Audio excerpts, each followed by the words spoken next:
The Starbucks cold brew you love is now available in a can. It's so good, you'll believe that too good to be true can be true. Like finding out that you and your crush have been listening to the same playlist on repeat. With the smooth taste of Starbucks cold brew in a can, sipping is believing.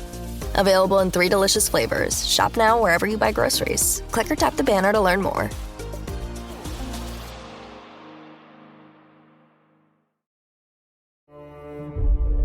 Persol and Verilux are teaming up for the ideal eyewear fit, combining timeless design with progressive lenses. Iconic style meets unparalleled vision performance, making the extraordinary effortless. Discover Verilux and Persol and find your local Essilor expert at Essilor.com.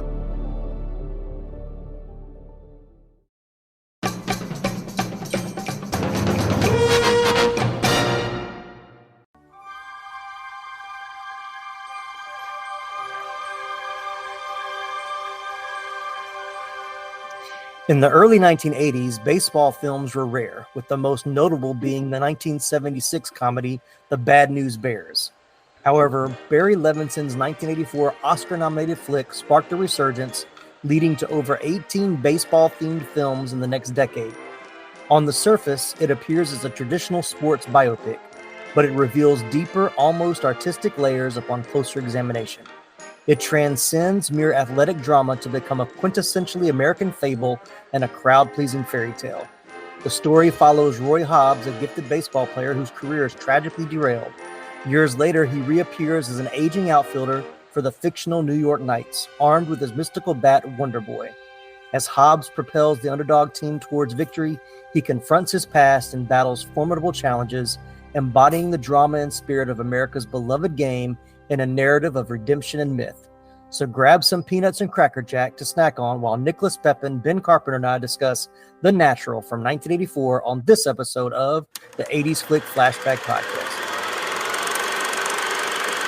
Someday when people look at me, they'll say, there goes Roy Hobbs, the best there ever was. TriStar Pictures presents Robert Redford in The Natural, the story of a father and a son. My dad wanted me to be a baseball player. A man and a woman. I'm not waiting for true love to come along, Roy. A champion and his destiny. Roy Hobbs comes along once, maybe twice in everybody's lifetime. The Natural, rated PG. Starts Friday at a theater.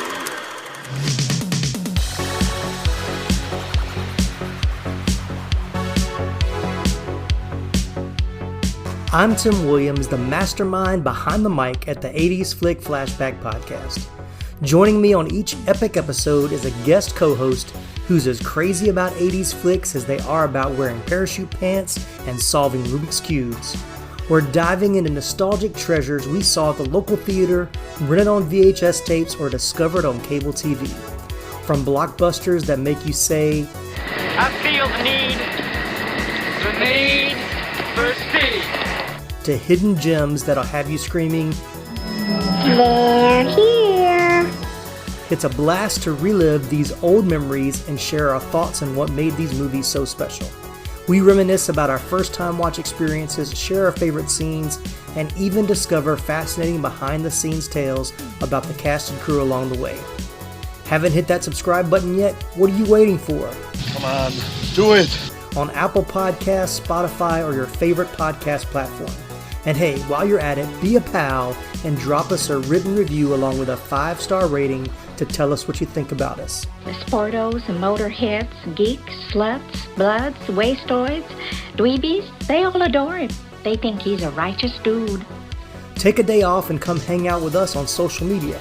Just search 80s Flick Flashback on Facebook, Instagram, and TikTok. And don't forget to bookmark 80sflickflashback.com for more gnarly content. Get out of town. I didn't know you did anything creative. Want to crank it all the way up to 11? Become a supporter on buymeacoffee.com for only $5 a month. Do or do not. There is no try. Click the link in our episode show notes, and while you're there, soak up the extra trivia and fun stuff that didn't make it into today's show. Thanks again for tuning in. Now, let's get right into today's episode. Welcome to the party, pal. All right, well, welcome in, everybody. So glad to have you on this episode of the 80s Flick Flashback Podcast. We're talking about a movie that I'll say up front, I had not seen before watching it for the podcast. So it's kind of a rarity here. I've done a few in the past, but it's been a while since I've watched one for the first time. But this is one that's been highly recommended, and glad to have two wonderful co-hosts with me to talk about The Natural from 1984. Welcome back to the show, Nicholas Pepin from Pop Culture Roulette. How you doing, Nicholas? All right. How about you?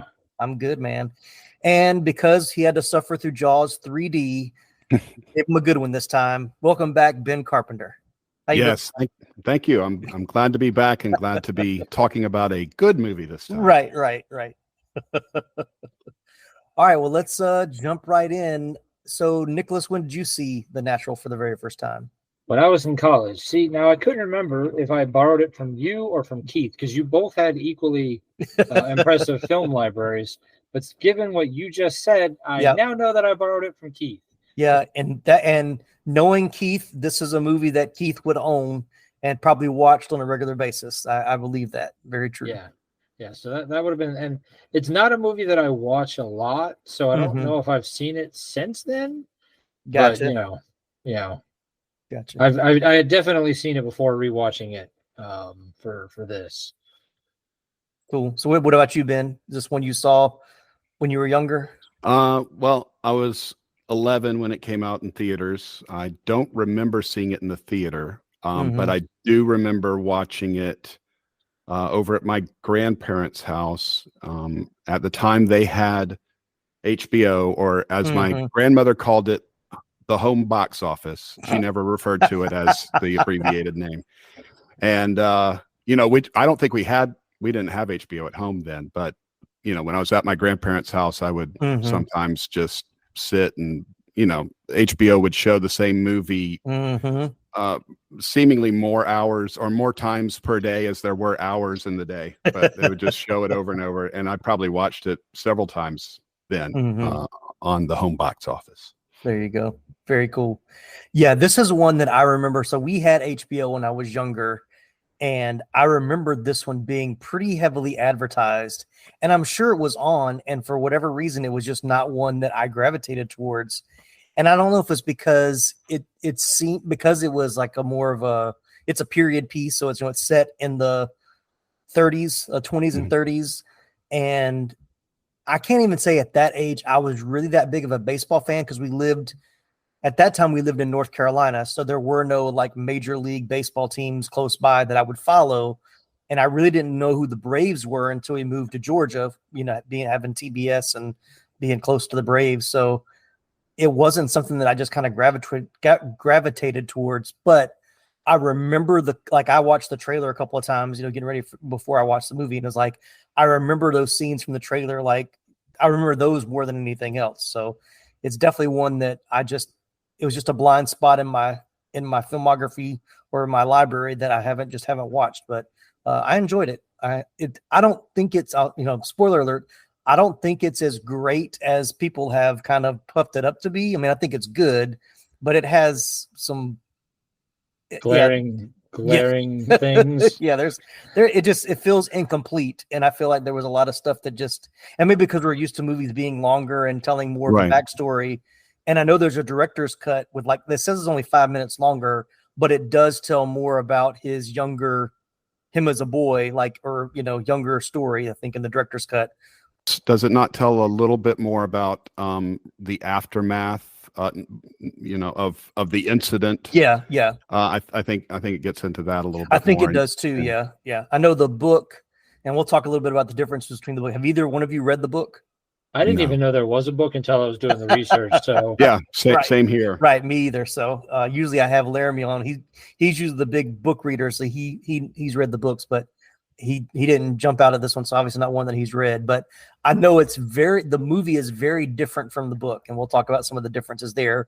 But I know the book tells a lot more about his early life, and especially the lady that, if you haven't seen it yet, we're going to spoil a lot of it, but he gets shot fairly early in the movie, but there was actually a longer history between the two of them in the novel. So it wasn't so kind of a random out of the blue occurrence like it feels in the movie. And that when it happened in the movie, I was like, oh, we're starting this way. Okay, this is why I didn't watch it when I was 10. It's like it would have been kind of a rough opening. So Right. All right, so Nicholas, you said you've seen it since watching it the first time. Do you remember? Has it been a long time? It's been a long time since I've watched it, and when I watched it again yesterday, there were most of it I remember. There were definitely parts where I'm like, did I watch this movie? But you know, there were just, and there are things that I think I picked up now that I didn't pick up then. I'm sure. And we'll when we get closer to those sections, I'll get to that. But yeah, it's just, you know, you said, you know, when he got shot like that, it came out of the blue, like they had given us like one brief sentence like 10 minutes before, and then, you know, so there was some inconsistencies and some very, like, you can tell the difference in movie making from 84 to now. Oh, for sure. Yeah. Yeah. So what about you, Ben? Has it been a while for you? Yeah, I had not seen it in a long time. I didn't really remember. I just remembered the basic gist of the story and very little of the details. So I watched it last weekend with one of my sons was home from college, and he is a huge baseball fan, and he had never seen it. Okay. And I was like, all right, well, we're watching this together. So we sat down, and he thought it was slow at first. He was kind of glancing at his phone, you know, texting with people. And then as it went on, he stopped doing so much of that and started enjoying it. At the end, he said, okay, that was good. Like he liked it. It is kind of a slow starter. It has a lot at the beginning that's important, but it even, I think the middle kind of drags. Like you have that beginning where him as a young kid, and then you see him strike out the whammer, which I'm assuming is supposed to be somewhat like Babe Ruth. Yeah, very, very similar. And then the shot, you know, then he gets shot. And then it's like 16 years later, I'm like, okay, we're not going to see any of his recovery, nothing, which of course makes it supposedly make it more mysterious.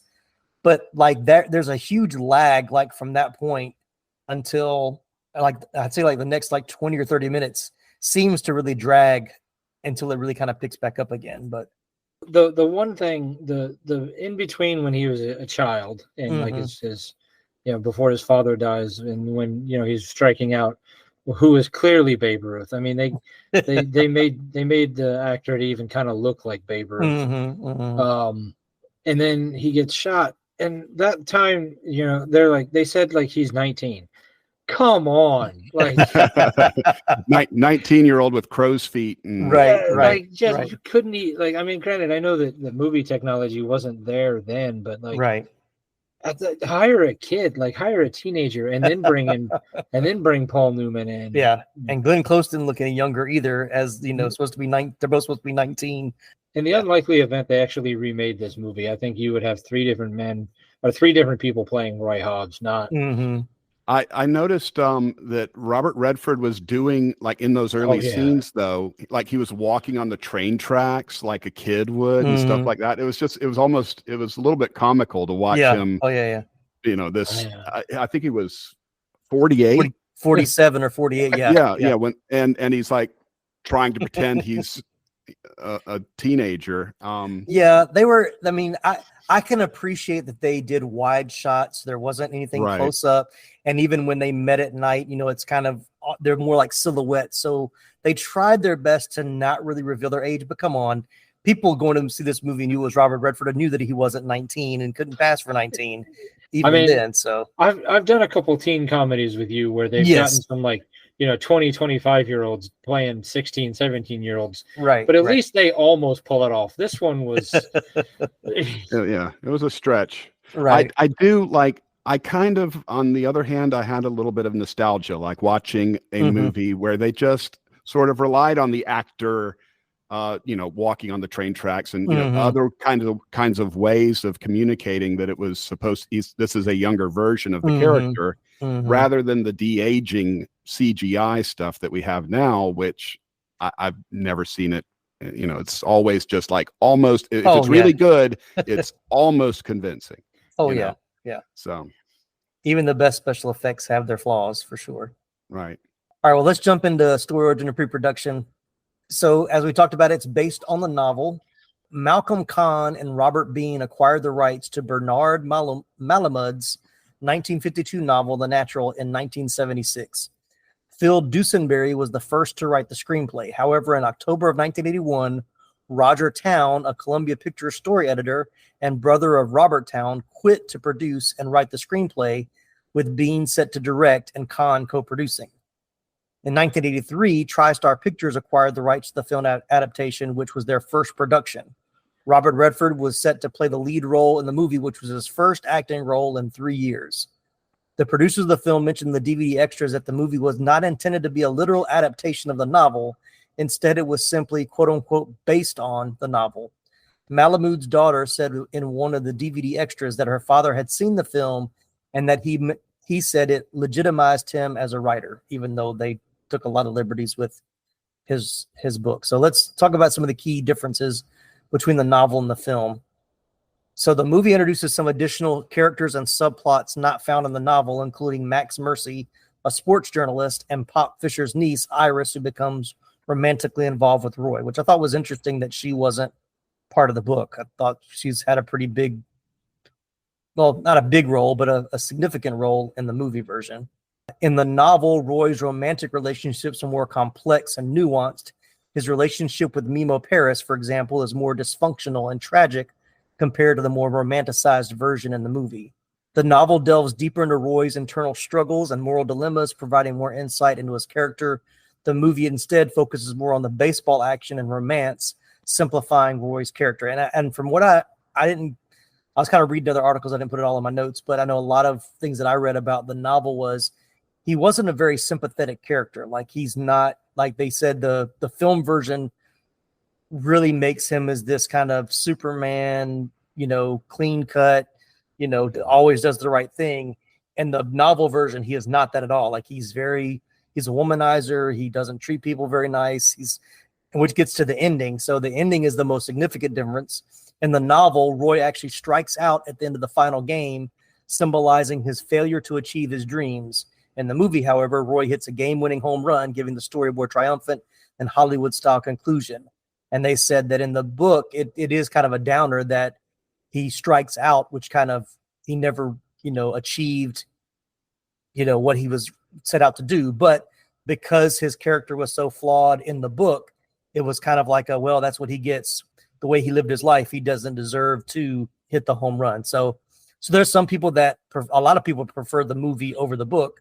And there's some people that like the book because it's a more true, it could be more of a truer account or a more realistic story than what the movie gives us. I did read that several people were like, this is one of the rare instances where the movie's actually better than the book. Yeah, I saw that a couple times. So it didn't make me want to go out and read the book. Yeah. No. Most of what I read about the book was like, yeah, probably not one that I'm going to pick up and read. Yeah, it sounds like they basically turned it into a crowd pleaser. I mean, like you said, it's sort of inspired by the book, but they wanted to get people into the theaters and wanted them to leave happy. Right. I mean, it was one thing to do it with the Bad News Bears, where you had kind of a downer ending, but it made sense for the movie. I think if you had made me invest over 2 hours into this movie and ended it with him striking out, like, I don't know. Yeah, I don't know if this is one of those that I don't even know if we'd be talking about this movie right now. We wouldn't be sitting here right now talking about it. Right. Exactly. I don't even know if that ending would work today. Like, it would definitely be an independent, more of an indie type film and not a major studio release. Studio wouldn't take a gamble on that for sure. The book version or the novel is actually somewhat based on the story of King Arthur and the Knights of the Round Table's quest for the Holy Grail. In the story, Roy is the protagonist, whose name means king, and he wields his bat, Wonderboy, which he takes from an oak tree struck by lightning, similar to Arthur pulling the sword from the stone. Pop Fisher, the coach, is the wounded Fisher King, although in this story, it's Roy who is wounded and cannot heal. The Lady Without Mercy is also present in the story and causes Hobbs' wound. Roy rallies around his Knights of the Round Table to be the best in the land. The original Malamud story has a tragic ending that better reflects the Arthur tale. So I thought that was, I definitely see those references even in the movie. Yeah, I think actually those kind of, I think I made those connections even when I was younger. That it was sort of a King Arthur kind of thing. It reminded me that the bat sort of reminded me of Sword in the Stone. And, you know, I think I picked up on that. Now, I hadn't thought about that until you mentioned it. But it kind of rang a bell for me that kind of hit me, even watching it as a kid. I feel stupid then because I didn't pick up on it. That's okay. Yeah. I mean, all right. So that's that one. So then the movie, the screenwriter decided to take a different spin or lean heavier into something else. So the storyline has been altered to make it more uplifting. The characters and symbols in the movie are heavily influenced by the writings of Homer and Greek mythology. For instance, Roy Hobbs, the main character, can be compared to Odysseus, am I saying it right? As he is trying to find his way home. Max Mercy is like Vulcan, the god of fire and forging, as he can make or break a person's career in sports.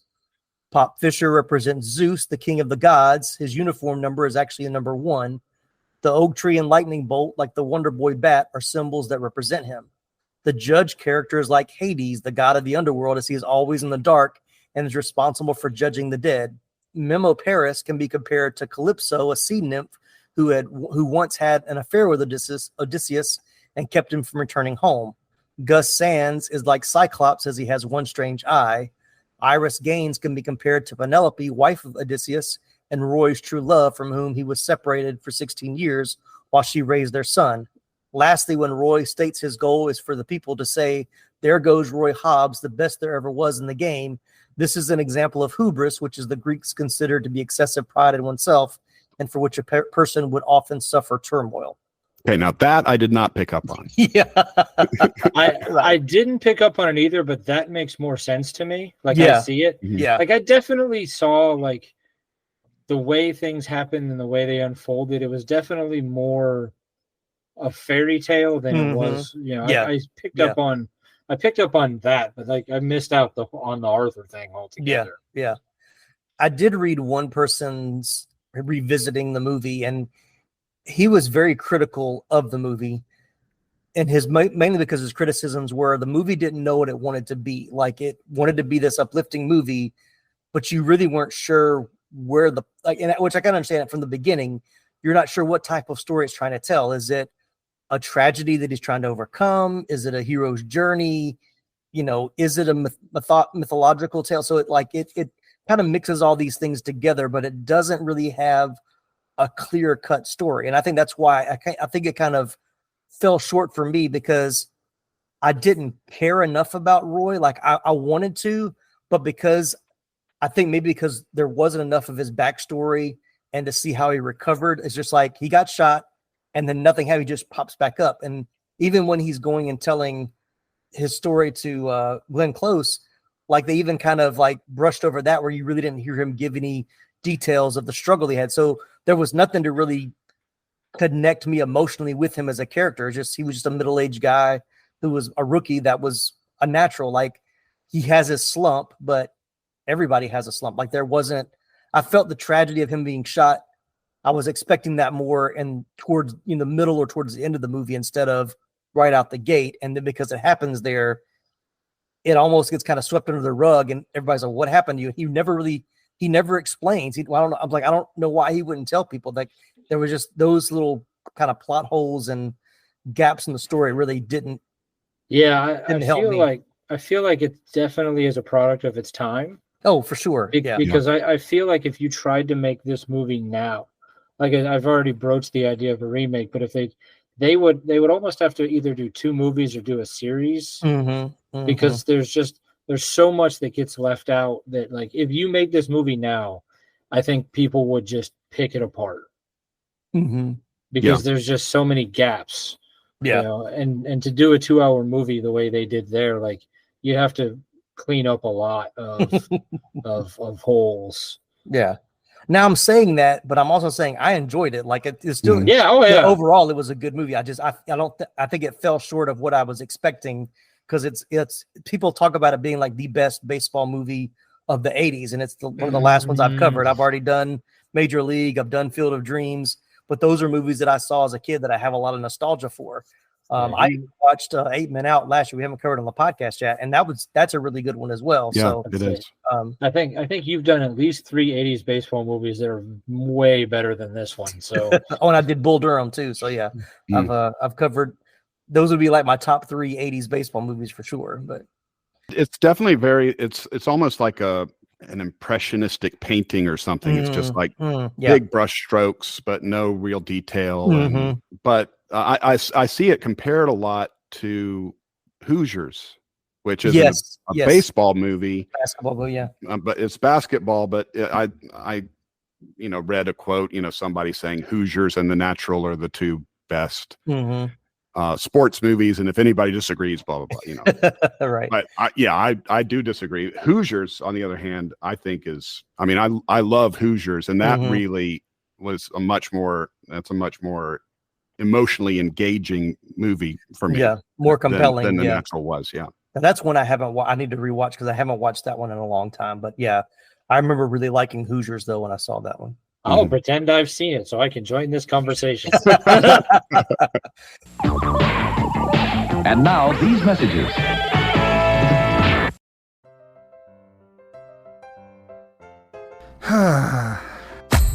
What seems to be the problem, pal?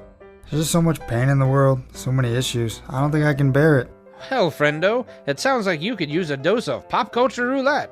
Pop culture roulette? What's that? Some sort of pop culture themed podcast or something? That's right, sonny boy. When hope seems far, dive into some PCR. But I already get my entertainment news from Variety. Huh, that's pretty good. If you're a chucklehead, PCR gives you news you need, condensed, unfiltered, and raw, from 3 nerds who know a little something about something. Wow, okay, sign me up. That's the spirit. Pop Culture Roulette. New episodes every Monday, available on all major podcast directories. The Starbucks cold brew you love is now available in a can. It's so good you'll believe that too good to be true can be true. Like finding out that you and your crush have been listening to the same playlist on repeat. With the smooth taste of Starbucks cold brew in a can, sipping is believing. Available in 3 delicious flavors. Shop now wherever you buy groceries. Click or tap the banner to learn more.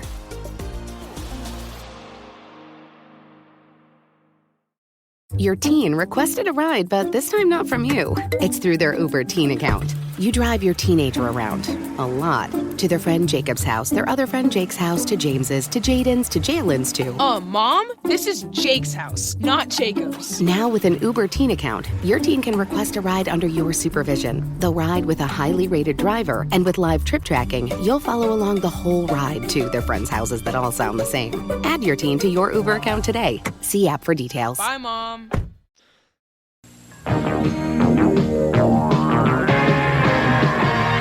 All right, well, let's do a brief talk about Barry Levinson, the director. Of course, he's a name that I recognized. I've seen several of his movies, but just in case you're not familiar with him, after some success as a screenwriter, notably the Mel Brooks comedy Silent Movie in 1976 and High Anxiety in 1977, his first directorial effort was Diner in 1982, for which he also wrote the script and earned him an Oscar nomination for Best Original Screenplay. Diner was the first of 4 films set in the Baltimore of Levinson's youth. The other 3 were 10 Men in 1987, a story of aluminum siding salesman in the 1960s starring Richard Dreyfuss and Danny DeVito, the immigrant family saga Avalon in 1990 featuring Elijah Wood in one of his earliest screen appearances, and Liberty Heights in 1999.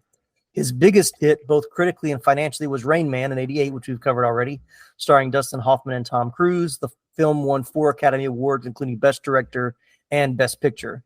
He also directed the classic war comedy Good Morning Vietnam in 1987, starring Robin Williams, and he later collaborated with Williams on the fantasy film Toys in 1992 and the political comedy Man of the Year in 2006.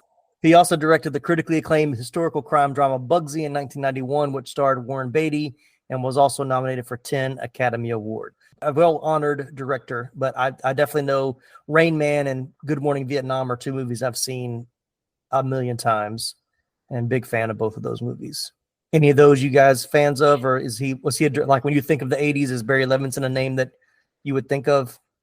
Oh yeah, for sure. Like you said, Good Morning Vietnam, That was one of my favorite movies in the 80s, and or at the time at least. I haven't seen it a lot since then, but I remembered going into this. I remembered, his name and a lot of the movies that he did, and that I really did enjoy a lot of his work over the years. So it's definitely a name I know. I like you guys. I love Good Morning Vietnam. There's a lot of other movies, but yeah, Rain Man I've seen, I've enjoyed. I'm just looking through his list. I mean, I've seen a lot of what he's done, and some of it I can take or leave, but he's definitely done a lot of really, quality stuff, producing or directing. I mean, obviously he's won at least one best director. So right. All right. Well, let's jump into casting. There were a lot of people in this movie that I didn't realize were in this movie until I started watching it. And there's like a few that popped up. Like, I didn't even know that they were acting. Like, we'll get to that towards the end, but of course, we'll start with the star. Robert Redford as Roy Hobbs. Redford's television career began in 1960, including an appearance on Alfred Hitchcock Presents in 1961 and The Twilight Zone in 1962. His greatest Broadway success was as a stuffy newlywed husband in Neil Simon's Barefoot in the Park. Redford made his film debut in War Hunt in 1962. He gained success as a leading man in films such as Barefoot in the Park, 67, Butch Cassidy and the Sundance Kid in 69, Jeremiah Johnson in 72, and The Candidate in 72. He received a nomination for the Academy Award for Best Actor for his performance in the crime caper The Sting in 73. He continued to star in films such as The Way We Were in 73, All the President's Men in 76, and The Electric Horseman in 1979. So I think that's probably another reason why this one didn't really appeal to me, because Redford being much more of a 70s actor, more so than an 80s actor, I guess, for when I was a kid. Maybe why it didn't really jump out at me, but his 80s movies include Brubaker, The Natural, as we're talking about now, Out of Africa in 85. He also directed A River Runs Through It in 1992 and Quiz Show in 1995. Anything else to add about Mr. Redford? What is there to talk about a guy like that? So, I mean, it's just, he's done a lot, and it would be hard to cover him in just a couple minutes. So. Oh, yeah. I mean, I skipped over a lot of stuff for sure. I did really like it's the last movie I think I saw him in. I'm looking at his IMDb right now, trying to, I can't remember the name of it. He was there was almost no dialogue in it. He was just on a boat. Is that All Is Lost? Yes. I think 2013. Yeah. Yeah. Which in some ways kind of reminded me of this, really? This movie, I think kind of reminded me of that a little bit. And just the fact, I mean, obviously this has a lot of dialogue and stuff, but it had that same kind of, almost like it's a fable or a parable or something that isn't maybe quite so literal. Gotcha. That's what reminded me of it. Yeah. So the two eras of the film show Roy Hobbs at age 19 and age 35, where Redford was 47 at the time of filming. So it's too old for both settings. Yeah, but at least at 35, I kind of bought that one. Yeah. I mean, it was still. Yeah, 47-year-old Robert Redford is not. It's not. He's got a little something on us. Yeah. I think genetically. Oh yeah, yeah. He was in good shape, and I think there were some people that said that he was one of the few actors that actually looked like he could play ball. Like he looked like a ball player. All right, moving down the list, one of my favorite actors of all time, Robert Duvall as Max Mercy. Duvall made his acting debut portraying Boo Radley in To Kill a Mockingbird in 1962. Other early roles included Captain Newman, MD in 63, Bullet in 68, True Grit in 69, MASH in 1970, Joe Kidd in 72. He won an Academy Award for Best Actor for his role in the film Tender Mercies in 83. His other Oscar-nominated films include The Godfather in 72, Apocalypse Now in 79, The Great Santini in 79, The Apostle in 97, A Civil Action in 98, The Judge in 2014. Other notable roles include, the list goes on and on, Godfather Part 2, The Conversation, Network, Days of Thunder, Falling Down, The Paper, The Scarlet Letter, Sling Blade, Open Range, Four Christmases, Crazy Heart, Get Low, Jack Reacher, and Widows, and A Partridge in a Pear Tree. I mean, you named a lot of classics there. Yeah. Oh, yeah. And I was a little bit surprised he agreed to do this movie, because he's not even really in it that much. Yeah. And his character small. It doesn't really, just has a few interactions with Roy. And I was kind of surprised that he was interested in doing a part like that. But yeah, he was good in the role. Mm-hmm. Yeah, he's definitely one of those actors, like when I see him in a movie, I automatically know the movie's going to be better because he's in it. Like he adds such a gravitas to his whatever character he's playing, even if it's small like this one. Like he gives it his all, and so I really, Days of Thunder isn't a great movie, but he's great in it. Right. I like Days of Thunder, but anyway. I can't think of anybody off the top of my head that we've talked about it in the past, but I know we've said it. Like, generally speaking, he's not the problem with the movie. Right. Like he might be in bad movies, but generally speaking, he's not the reason. Right. Mm-hmm. Yeah. We had that discussion with Kevin Bacon in our episode about Footloose. Is like, he's made some not so great movies, but it wasn't because of him. It's just the writing or the directing wasn't great, but he's always really good in it, even if he's a little over the top. But I'm talking about Kevin Bacon, not Robert Duvall. But is there a favorite of yours, Robert Duvall movie? You named so many classics there. It's hard to say. Yeah, nothing comes to mind. I just, I'm trying to remember. He's been in so much. It's hard to nail down. Like, a lot of those, he's like a supporting character, so it's not like he doesn't get the lead very often, but even as a supporting character, he's really good. All right, we'll move along. Glenn Close as Iris Gaines. She received a lot of Academy Award nominees and winners in this cast. She received 8 Academy Award nominations for her roles in The World According to Garp in 82, The Big Chill in 83, This Movie, The Natural in 84, Fatal Attraction in 87, Dangerous Liaisons in 88, Albert Nobbs in 2011, The Wife in 2017, and Hillbilly Elegy in 2020. She has also starred in Jagged Edge in 85, Reversal of Fortune in 90, Hamlet in 90, The House of the Spirits in 93, The Paper in 94, Mars Attacks 96, and Air Force One in 97. And of course, she also portrayed Cruella de Vil in 101 Dalmatians in 96 and its sequel 102 Dalmatians in 2000. And what I love about both Glenn Close and Robert Duvall is they're good in comedies as well. Like, I love Robert Duvall in Four Christmases, and to know that they put Mars Attacks on Glenn Close's, filmography, like, she needs to be known for Mars Attacks. So that's a crazy movie. She was the first lady in that, right? I think so. It's been a long time since I've seen that one. Yeah. Probably.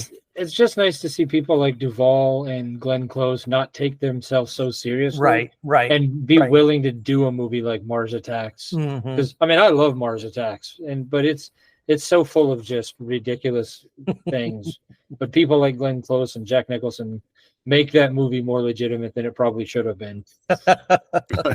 Yeah, they got a chance to just ham it up for the sake of being funny and not worried about trying to win awards and stuff. So I think they need that kind of creative release sometimes, just to do something, lighthearted and fun. All right, and then we'll move along to Kim Basinger as Memo Paris. And a lot of these we talked about in other episodes as well. So we talked about Kim Basinger in our Batman episode because that's probably what she's the most known for.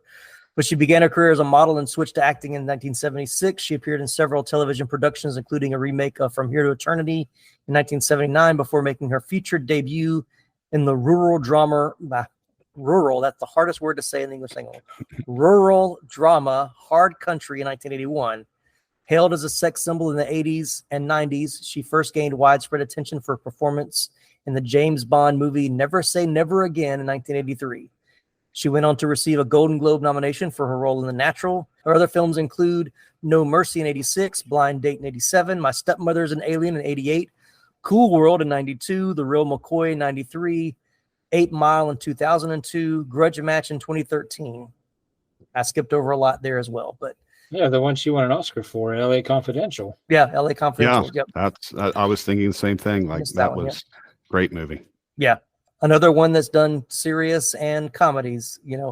Stepmother's an Alien still makes me laugh. I don't think I've ever seen that movie all the way through, but the title always makes me laugh.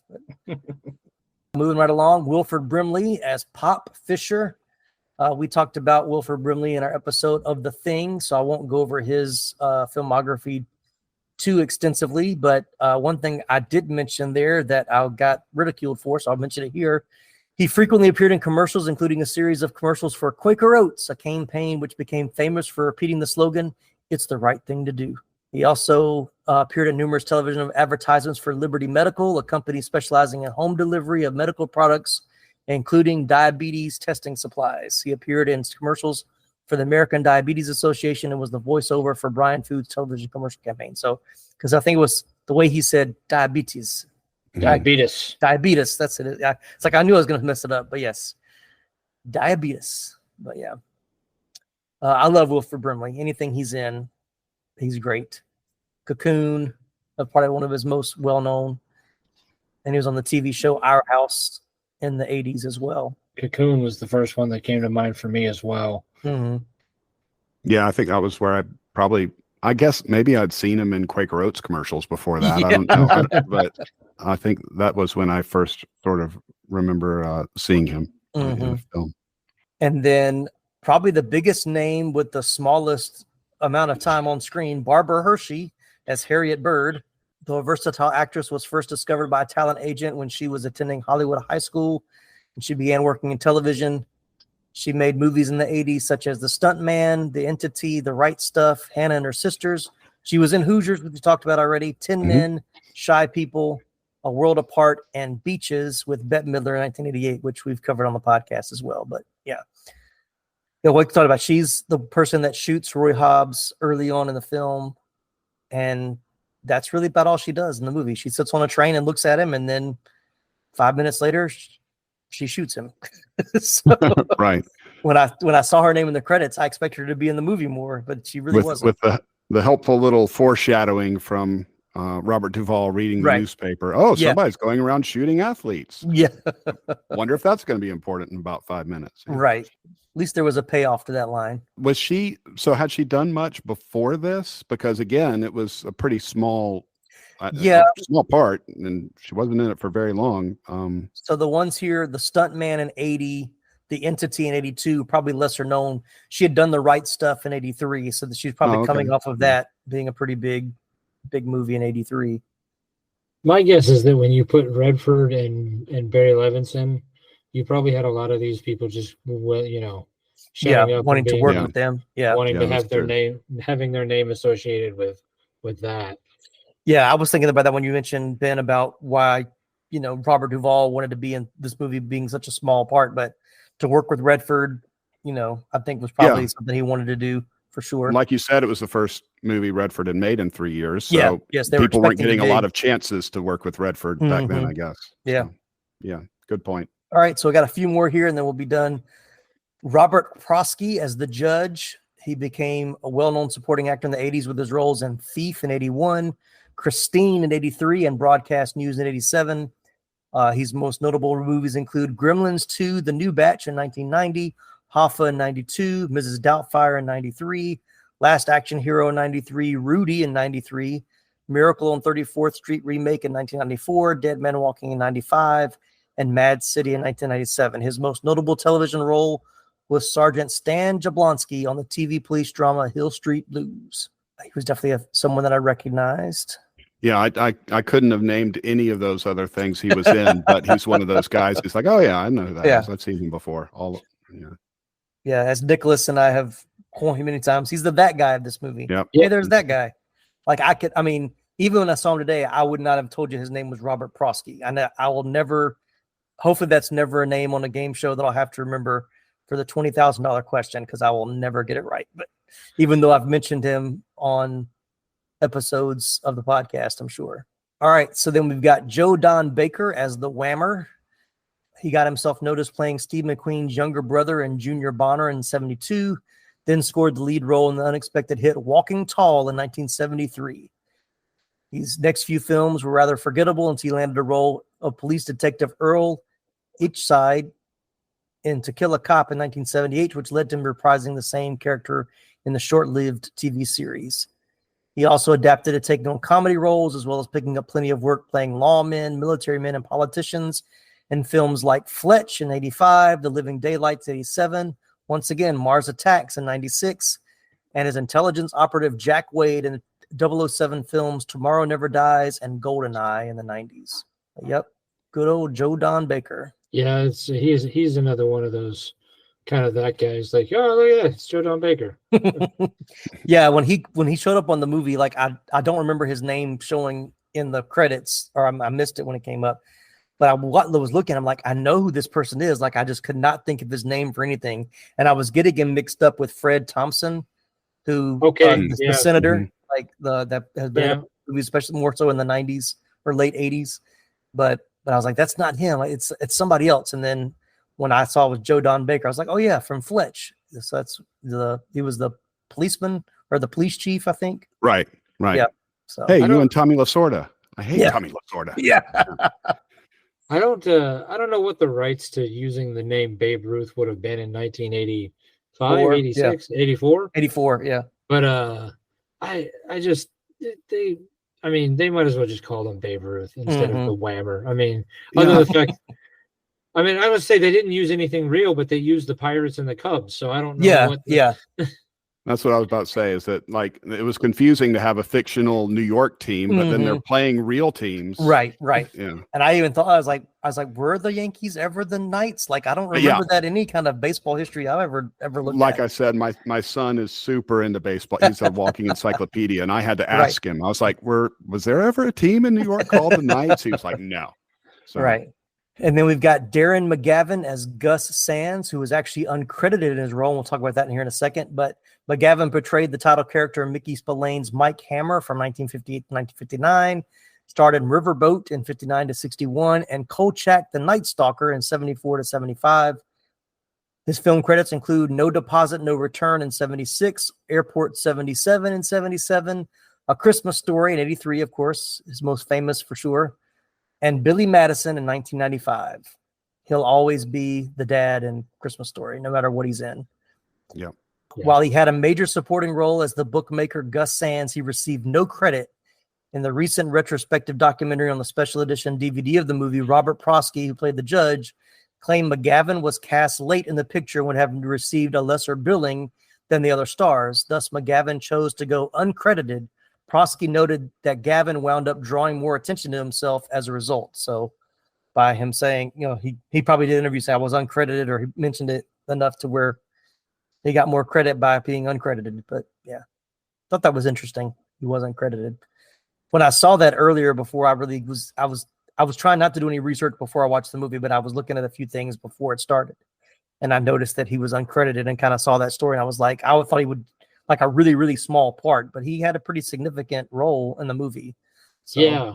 Like he was in the movie more than Glenn Close, and Glenn Close got an Oscar nomination. Right. So. Right. Exactly. And then the one person that I did not expect to see in this movie was Michael Madsen as Bartholomew Bump Bailey. When he came on the screen, I was like, he was acting in 1984? Like, that is right. Yeah. I was surprised too. And also, apparently, he always looked that way. Right. Yeah, he looked about like he looked in Reservoir Dogs, and that was 92. Like 10 years. Oh, okay. Yeah. Yeah, like eight years later, I guess. Right. So yeah, he's done frequent collaborations with Quentin Tarantino, Reservoir Dogs in 92, Kill Bill Volume 2 in 2004, and The Hateful Eight in 2015, as well as Once Upon a Time in Hollywood in 2019. He's also known for films such as The Doors in 91, Thelma and Louise in 91, Free Willy in 93, Species in 95, Donnie Brasco in 97, Die Another Day in 2002, and Sin City in 2005. And once again, it's a movie, but did anybody else expect him to die from running into the board and like, I thought he was going to get injured. I didn't expect him to die. Like, that was a little shocking for me in the movie. Was I the only one? No, that was one of my notes. I was like, like when they ran through the fence, I was like, oh, that's the injury that's going to put, Roy in the game. Roy yeah. In the game. And then they're like, and he died. Yeah. Wait, what?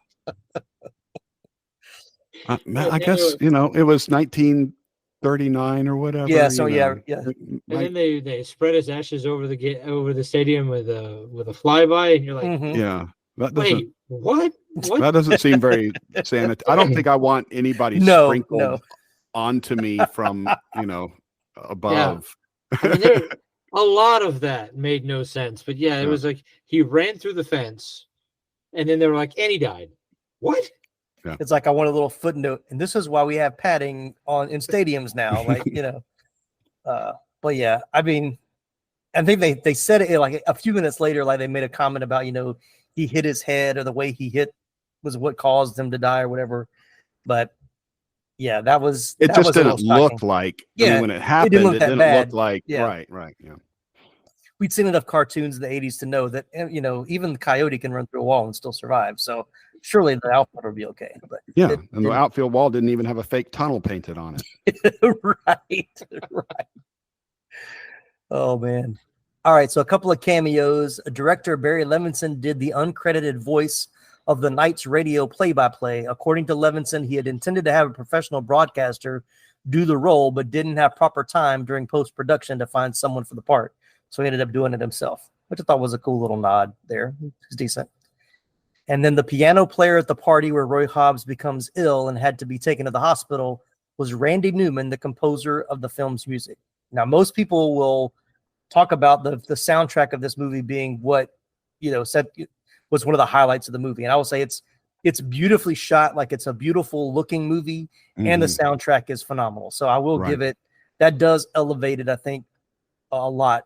Even with the story kind of lets us down, I think the soundtrack and the cinematography really elevate it. Yeah, a couple things about the music. One, I didn't realize it was Randy Newman until I watched it this time. And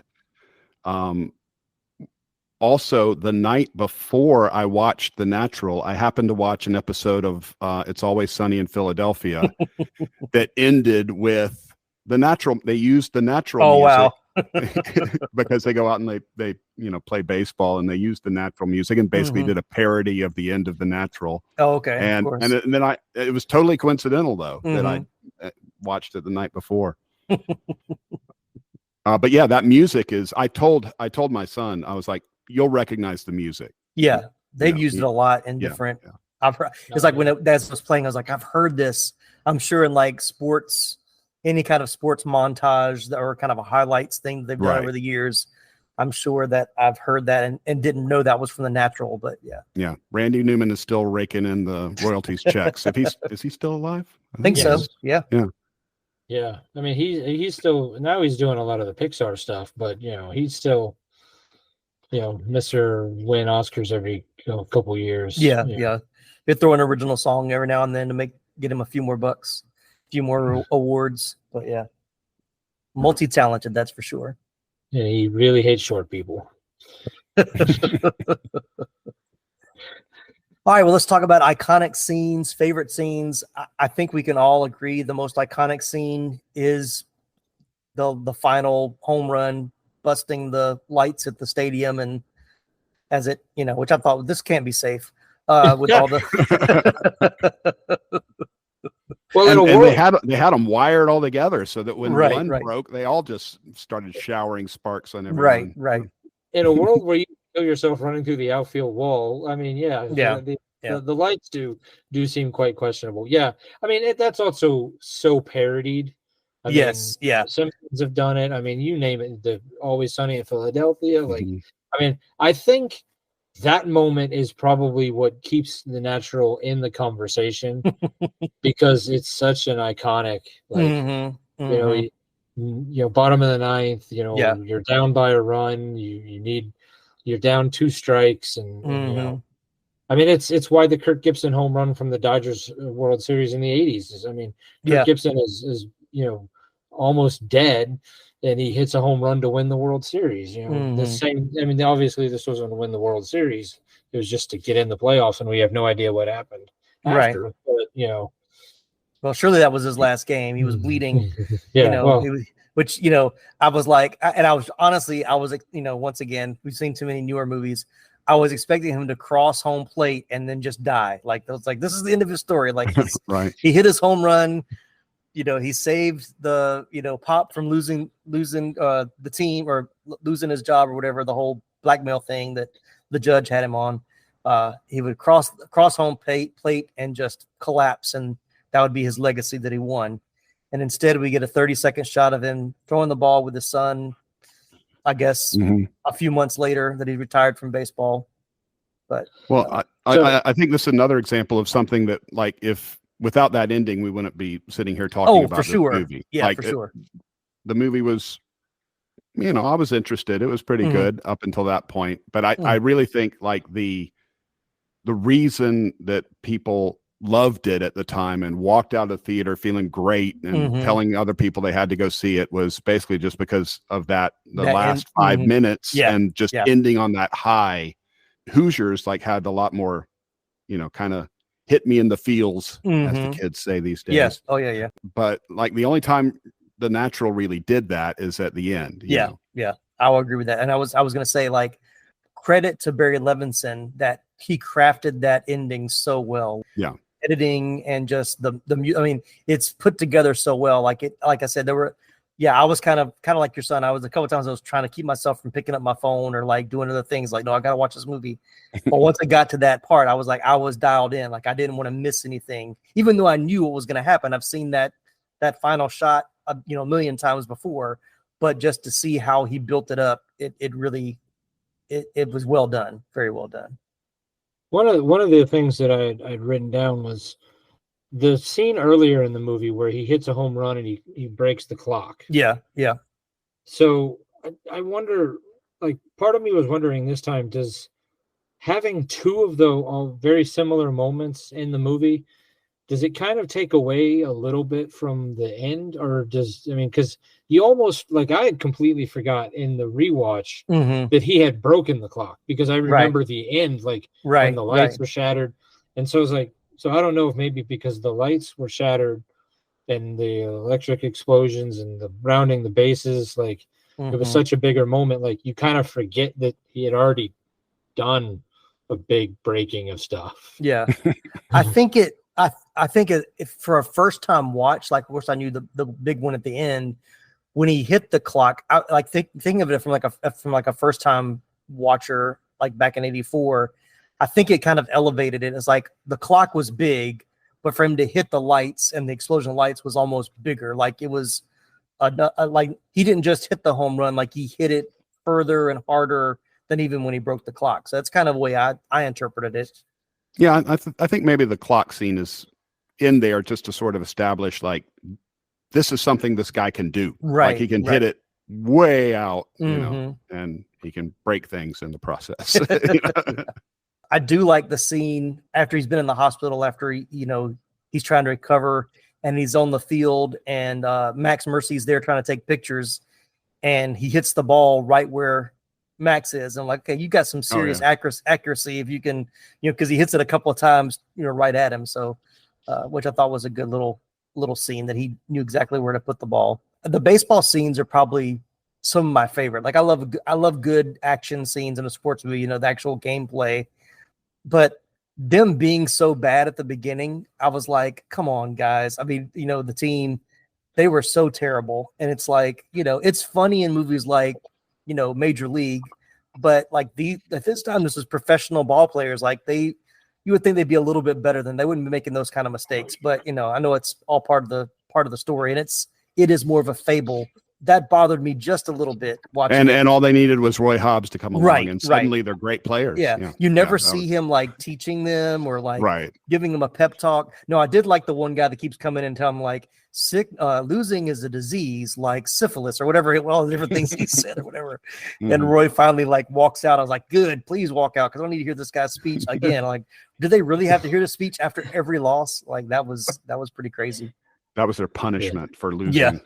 You're going to sit for this talk one more time. Like, who is this guy? Like, is it like they had Tony Robbins speakers back in the 20s and not very good ones, apparently. Not very good ones. Yeah. Yeah. I didn't know that sports psychology was a thing back in 1930. Yeah, exactly. Yeah. I had one of the iconic scenes, and I think mainly because it's one that's been parodied so much, is him carving the bat, and then writing Wonderboy in it, because Homer did it. What is The Simpsons not parodied? I mean, come on. Well, I mean, at this point, they'll have to parody themselves at this point, because they parodied everything else. They probably have. I haven't seen a Simpsons episode in many, many years, but I still watch every one of them. And then I also had the whammer scene, the striking out the whammer. Like, that was, I mean, is kind of boring as the early part of the movie was. Like, that was kind of ooh, like, all right, kind of edge of your seat. Like, he got one, he got two. Like, Yeah, I love the build up too. Like, check the, he's got something on his hands. He's like, he can't be throwing it that fast. And then the last one, he takes his jacket off and takes his hat off. Like, okay, I'm really gonna hit it this time. It's like, oh, and you're over at that point. He's gonna get the last one by you. So, and I like when Max Mercy backs up. He's like, why are you backing up? He's like, he could be wild. I don't know. Like, you got any other iconic scenes, Ben, or did Nicholas take them all? I think he hit the big ones for sure. Yeah, I think we covered the big ones. I mean, yeah, it's definitely there's a lot of scenes in it that have been parodied, and watching a movie like that with my kids, I'm always it's kind of cool to think about, like, okay, they're figuring out now that this came from. This is where it came from. This is where that episode of whatever that they saw, Yeah.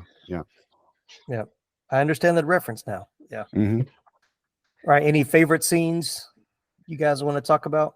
I think I've covered everything. I mean, we've got. I mean, the only other thing on my list is not a favorite scene, so we'll hold off on that. Yeah, we'll hold off on that a second. Yeah, I think I'm good too. Yeah, I think the iconic scenes are good. I mean, the only other iconic scene, I think it's not as iconic as the other ones, but when Glenn Close stands up on the stands when he's going through a slump, that was pretty cool. But it's not as impactful as I wanted it to be. Like, I wanted it, like I said, hit in the feels. I didn't really get that in that scene as much as I really wanted to. But once again, going back to 1984, I'm sure though it probably hit those things. But we've seen so many other movies of this type that, of course, are made because this one was such a big hit. So it doesn't have the same impact seeing it now, I'm sure. And quite honestly, by like that point, you've almost forgot that Glenn Close is even in the movie. Like, right.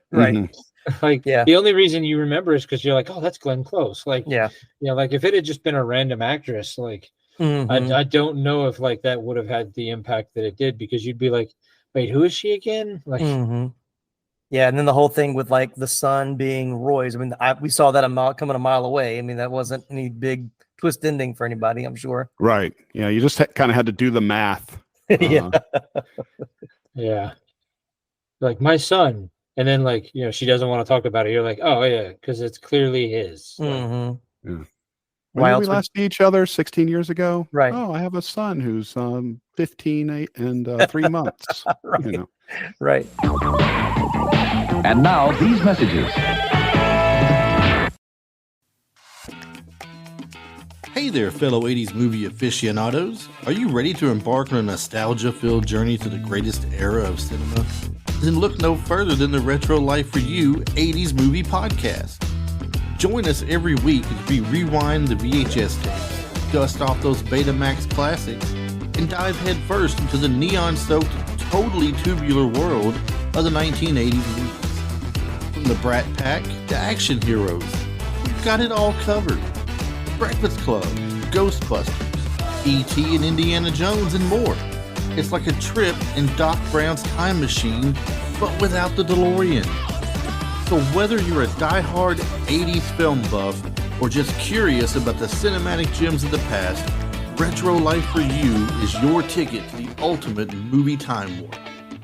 Follow us on Instagram and Facebook at Retro Life for You, and we can be found anywhere you listen to your podcast, as well as on our website, www.retrolife4u.com. This podcast is supported by Progressive, a leader in RV insurance. RVs are for sharing adventures with family, friends, and even your pets. So if you bring your cats and dogs along for the ride, you'll want Progressive RV insurance. They protect your cats and dogs like family by offering up to $1,000 in optional coverage for vet bills in case of an RV accident, making it a great companion for the responsible pet owner who loves to travel. See Progressive's other benefits and more when you quote RV insurance at Progressive.com today. Progressive Casualty Insurance Company and Affiliates. Pet injuries and additional coverage and subject to policy terms. My dad works in B2B marketing. He came by my school for career day and said he was a big ROAS man. Then he told everyone how much he loved calculating his return on ad spend. My friends still laugh at me to this day. Not everyone gets B2B, but with LinkedIn, you'll be able to reach people who do. Get a $100 credit on your next ad campaign. Go to linkedin.com/results to claim your credit. That's linkedin.com/results. Terms and conditions apply. LinkedIn, the place to be, to be. All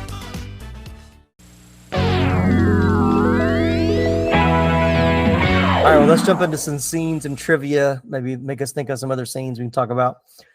Boston Red Sox great Ted Williams' single goal while playing baseball was for people to say, "There goes the greatest hitter who ever lived," a sentiment echoed by Roy Hobbs in the movie. Like Williams, Hobbs wears number 9 on his uniform, and Williams and Hobbs both hit home runs in their last career at bats. Hobbs was also an outfielder as Williams was. According to Roger Engel of The New Yorker, Redford modeled his swing on Williams's and added that Redford played so authentically, you might even want to sign him up for your team. So I thought that was pretty interesting. That's another weird coincidence. My son, the one I've been talking about, right? He's in Louisville today, visiting my other son who is up there, and they went to the Louisville Slugger Museum. Wow! And he sent me a picture of a Ted Williams display. Oh, nice! That's in the Louisville Slugger Museum up there. So very cool. I didn't realize that was modeled on him. So. There were several parallels, like some things that they said that there were true stories or true accounts that they took from in the story. Like there was a baseball player that was shot by a crazed fan.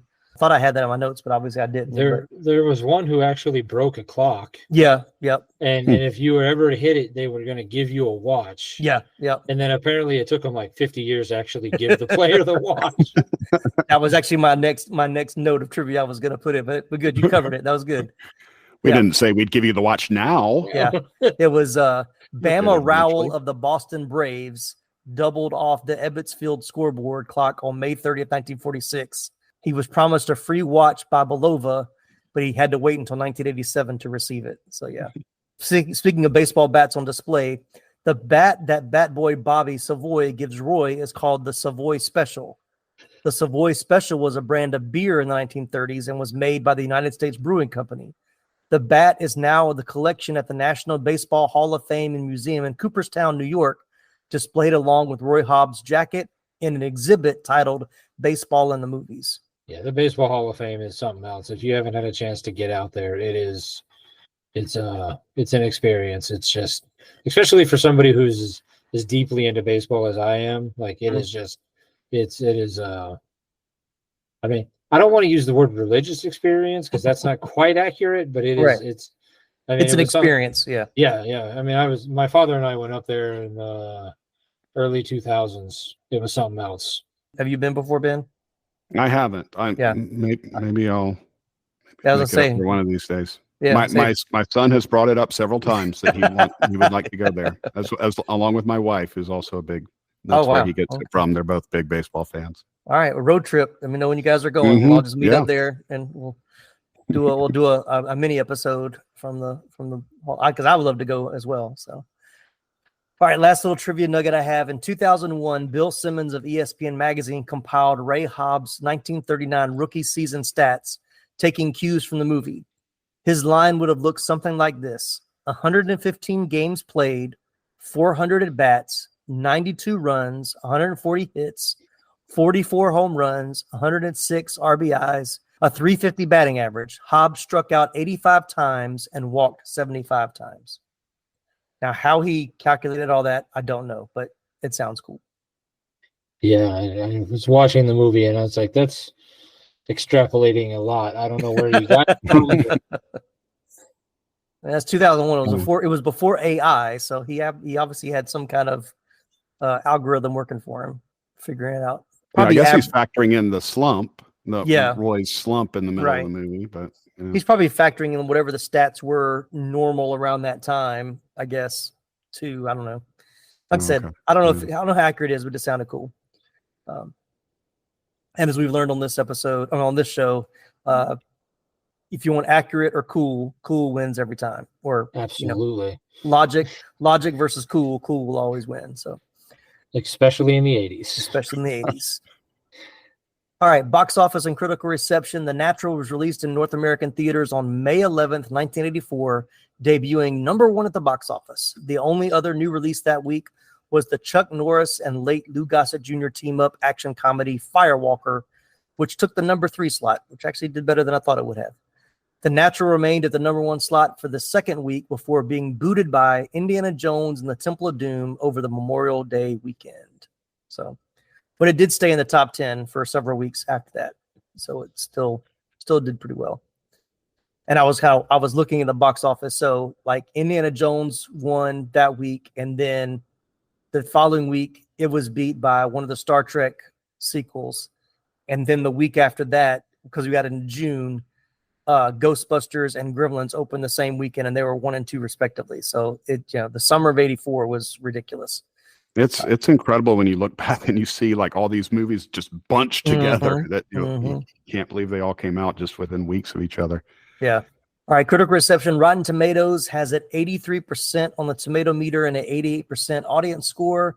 IMDb has it 7.4 out of 10 with viewers and a 61 on Metacritic, which we always talk about. Metacritic is always so much lower, but that even seems low for this movie. But what do you guys say? You think it's in the 70s, 80s out of 100? Where would you place it? I'd probably be on the IMDb side of things. Maybe a little lower than 7.4, but not much.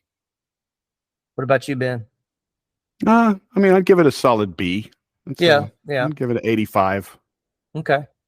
Yeah, I'm kind of like the upper 70s, low 80s for me. Like I think it's definitely I'm a big rewatchability. That's where I kind of rank my stuff. I could definitely rewatch this again. It's not going to be one that I'll watch every year like I do Bull Durham and Major League and Field of Dreams. But it's a good one to pull out every couple of years. If I'm looking for like an inspirational story, more of a slower paced drama, it's definitely got that appeal to it. I think it's good. I don't think it's, like I said, I don't think it's as great as it's been hyped up to be, it's tough. And a movie's been hyped for 40 years. You kind of expect something and it doesn't meet it. Right. And you've seen parodies of it. And like you said, you've seen the end. Mm-hmm. I think you said, you've seen it millions of times, but you haven't seen it in context. In context. Before, right. So, I kind of had a similar, like I kind of sat down expecting it to be better than it was, or it, it's there's nothing really that wrong with it, right? But it was it was a much simpler story than I thought than I kind of remembered it being, and it was a lot of the story beats were just really pat, a lot of cliches that maybe they weren't. As cliche back then. Maybe they weren't cliches in '84. Yeah, that's the thing. I think maybe this is the movie that gave us the cliches. Right. Yeah. In a way, yeah, or at least some of them. The cinematography was, like you mentioned, was amazing, and the music is great, and all the acting is great. And, I was gonna say the performances are solid. I mean, there's not really a bad. I don't think anybody was bad in their role. And we usually talk about somebody that really wasn't that great, but I think everybody really, did really well in the movie for sure. Even Kim Basinger, but that's another story. Well, I mean, I think Kim Basinger's role was just to prove that women are the devil. Yeah. That once again, the cliche, like she buddies up to the star to be his downfall because she's working for somebody else. So, that's definitely the cliche we kind of saw coming, but enjoyable. Good movie. Definitely worth, if you haven't seen it, which why have you listened this far and not seen it, but definitely worth watching if you haven't seen it. Yes. Far better than Jaws 3D. Yes. Well, that we can all agree on. Way better. All right. Well, anything else we want to talk about The Natural before we close this episode? I was confused by one thing. Okay. Well, I mean, a couple of things. One thing in particular. So Barbara Hershey. Yes. Is apparently going around killing men who are like the best in their field. Right. Are going to be the best. So they said like a football player and somebody else. I don't remember. Like it was at least two different guys. So she sees Roy Hobbs strike the whammer out because she's clearly going to kill him. Yeah. That's what it seemed like. Yeah. So she sees this and goes, "Oh, well, this guy's." Why after like it seems like 3, like she's on a mission of some kind that they don't really bother to explain except for a throwaway line just to make sure that we know that this woman who shows up is going to do it. She just immediately throws herself out the window. like that made no sense to me. Like, she's on a mission. Like, why would she just like not just be like, all right, well, that's another one down. Where's the next? You know? Yeah. I agree. That kind of seemed weird, and it just made me think. I think as a kid, again, you know, when you see these movies as a kid, things mean different. Oh yeah, you pick up on other things, and I think that, you know, the fact that she was killing them with silver bullets, I kind of maybe thought, oh, maybe they're vampire. I mean, werewolves. Werewolves. Yeah. You know, shit, they're the best at this sport. They must be a werewolf. Right. Yeah. So really, Barbara Hershey's character is the hero of the story. She's going around killing werewolves. They really didn't, like, there's this whole thing that like deeply affected the whole movie because it's what derailed his career for 16 years. It's what ended his career after a season. And like, they barely, like, you don't even get, like, after, like, you see her shoot him and he goes down, and then you go back and like she's just not there. Right. And then they're like, oh, she jumped out the window. Like, they don't even, and it isn't even until like later on that they're like, oh yeah, it was suicide. And you're like, wait, what? Like, hold on now. was he the best there ever would be? Like, she's like, okay, no one's ever going to be as great as him, so I've accomplished. I mean, we're totally speculating, but yeah, it is. Yeah, it's once again, that part of the story I felt would have been more central. Like, it happens, and then it's almost just like, okay, that happened. Moving on to him, you know, helping this team win. Like, I felt like they would have told more of that story. Yeah, I mean, it's something that's so important to the story that they just kind of are like, yeah, let's not talk about that anymore. Yeah. And once again, I think they said it was, some people said that it's very much a sanitized version of the book, which, you know, the book goes into more detail because they actually had somewhat of a relationship before she shoots him. So there was more backstory there. And then too, because it's a fable, they're just like, well, it's just, most fables have plot holes, so why think too much about it? Yeah, I definitely got that sort of feeling. They just thought, yeah, it's just a fable. It's just a parable about baseball, and you know. So, yeah, there was a lot of stuff that if you kind of think about it literally and logically, that you would. It's not going to make sense. Yeah, and that was definitely one of them. This episode's 80s flick flashback feedback. Someone that wrote in a nice review for us. I wanted to share with everybody. So this one is from Thomas E. Donahue, and he gave us a 5-star rating on Apple Podcasts and said, "This is what I'm talking about," with an exclamation point. I'm sure that's how he meant to say it, because that's how I said it. This is what I'm talking about. He said, "Now this is the kind of cast and content that I'm glad someone directed me to. Wish I found it sooner, but that just means I have a cachet to listen to instead of having to wait for more." So thanks, Thomas, for that great review. Appreciate you taking the time to share that on Apple Podcasts. Always good to get those reviews. All right. Well, thank you, Nicholas and Ben, for joining today. Appreciate you guys being on here. Nicholas, what you got coming up on Pop Culture Roulette? Just the normal pop culture musings of whatever we feel like talking about. So we're doing some different topics and different things. We got a couple brackets that are coming down the pipe that I don't want to give too much away. So okay, very cool. So definitely check out Pop Culture Roulette with Nicholas on his podcast. And Ben does not have a podcast, but it's always good to have him on the show. One of our newest co-hosts. Glad to have you back. We'll got you down for another one here coming up, I'm pretty sure, pretty soon. Cool. I will look forward to it. Yep. All right, folks, that's a wrap on today's episode of the 80s Flick Flashback Podcast. If you had as much fun as we did, be like Thomas and show us some love with an awesome review and a shiny 5-star rating on Apple Podcasts. Don't forget to hit that follow or subscribe button and spread the word to all your 80s Flick loving pals. Got questions or just want to chat about your favorite flicks? You can reach out to us on Facebook, Instagram, and TikTok. And if you're feeling super cool, why not support the show over at buymeacoffee.com? Even a little as $5 a month makes a big difference. Plus, you can totally rock some killer 80s Flick Flashback gear and original designs by checking out our online store at 80sflickflashback.com and tpublic.com for all the nostalgic swag you could ever want. Thanks again for tuning in, everybody. I'm Tim Williams for the 80s Flick Flashback Podcast. It took me 16 years to get here. You play me, I'll give you the best I got.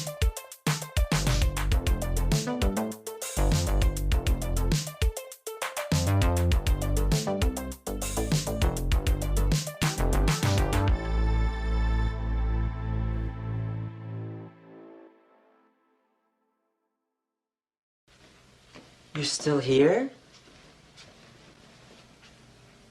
It's over. Go home. Go.